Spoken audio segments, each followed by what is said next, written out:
Good afternoon and thanks for joining us. I'm Judy Simpson. Today's program focuses on a combination of education and community. Students in UVM's Department of Community Development and Applied Economics have spent the past semester partnering with not-for-profit organizations in the Burlington area.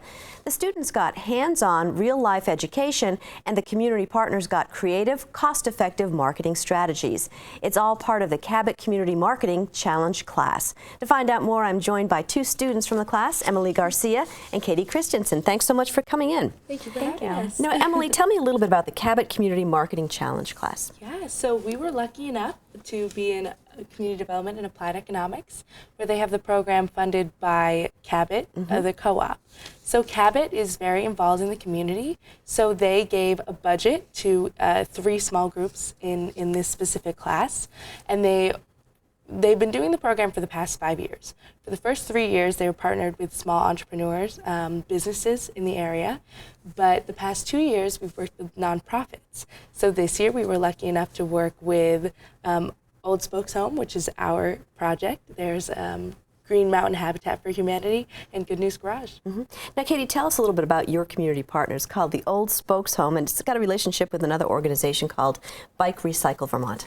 Yeah, so the two joined forces about a year ago. Bike Recycle Vermont is the nonprofit component, and they joined with Old Spokes Home, which is a bike shop.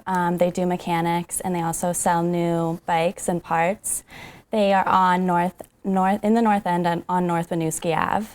And they work together. The funds from the shop help fund the nonprofit so they can depend less on donations.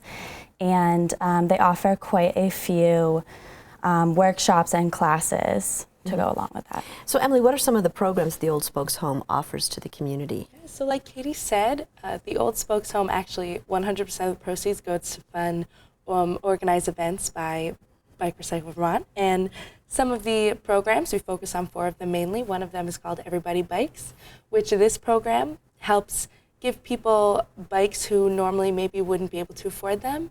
And it's aimed at allowing people the access to transportation. Another program that they have is called the Apprenticeship Program, where they invite youth to learn some bike mechanics, and they can use it towards school getting closer to the diploma. And Katie, there are other programs as well? Yeah, so they also have a youth workshop, which they offer in the summers, and it's for kids ages 12 to 18. The first half of the workshop, they do volunteer work, and then the other half they work on their own bicycles, and it's kind of like a reward system. And then they also do classes and workshops for the whole community. Anyone can come and join and learn how to fix up their bike and learn a bit of mechanics. Were you surprised that there was so much going on in this one shop? We were actually, before the class, we didn't actually know, at least I can't speak for everyone, but I never heard of either of the programs, any of the programs, so it was definitely eye-opening, but in a great way. So what are some of the projects that you're working on? So what we aimed to do was to make people aware of the relationship between Old Spokes Home and Bike Recycle Vermont. See, people may have driven by Old Spokes Home and not realized that it's not just a regular shop. With the 100% proceeds going to fund the programs, we wanted people to know that. So we created a Better Together marketing campaign.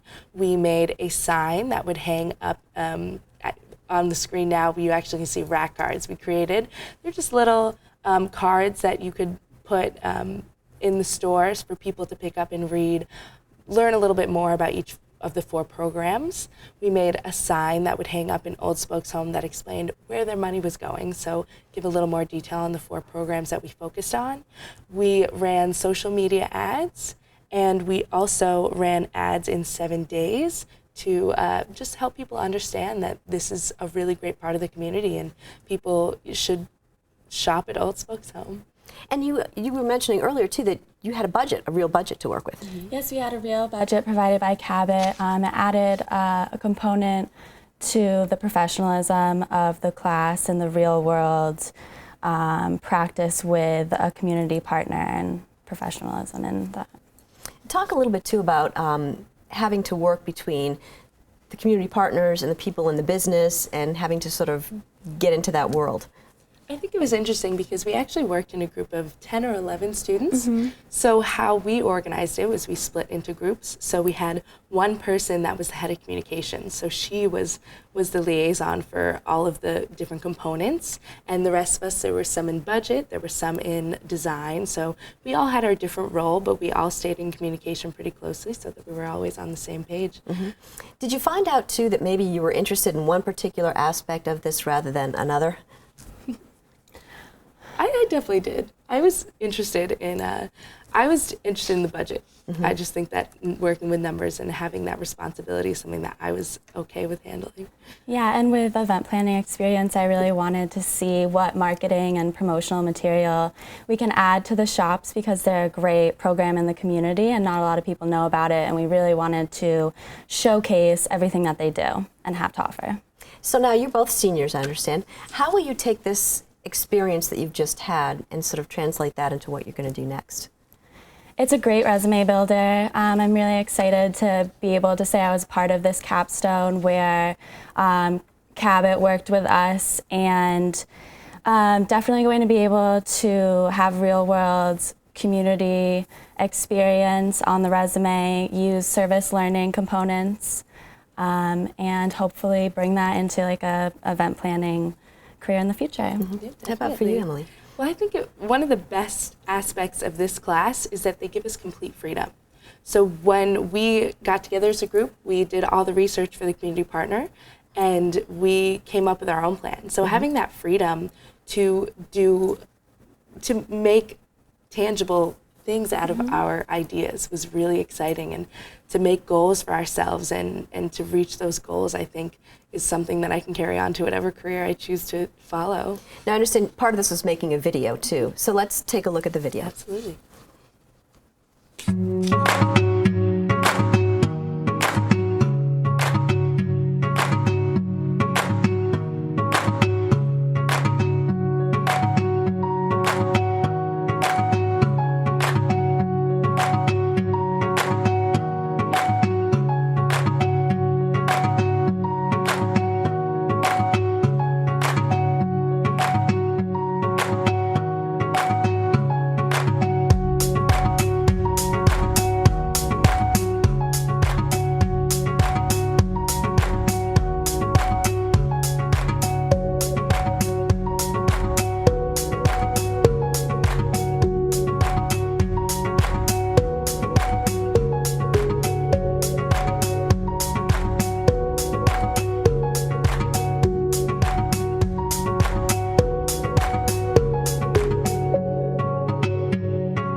The Old Spokes Home is not the only community not-for-profit that partnered with UVM students in the Cabot Community Challenge. One of the others is Green Mountain Habitat for Humanity. And joining me now is another student who focused on Green Mountain Habitat. I want to welcome Stuart LaPearl. Stuart, tell me a little bit about Green Mountain Habitat for Humanity.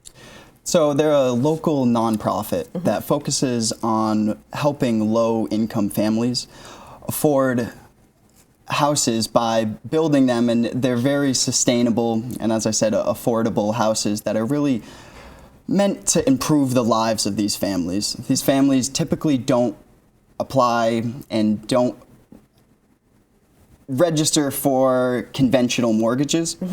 So they're put in a sticky situation, and they come from either overcrowded or unsafe houses. So it's really benefiting the lives and providing them in safer conditions and just giving them more opportunities to thrive in the community, which is really core to Habitat for Humanity's mission. They're focused on the community and just really trying to improve Vermont, and specifically Chittenden County, where they focus most of their projects. And also, too, there are a lot of benefits for kids who grow up in a home. Absolutely. They're given more stability, better conditions. Obviously, the health impact is critical as well. And something that maybe a lot of people don't understand about Green Mountain Habitat for Humanity, obviously there's the international Habitat for Humanity. Exactly, right. And a lot of people are familiar with them.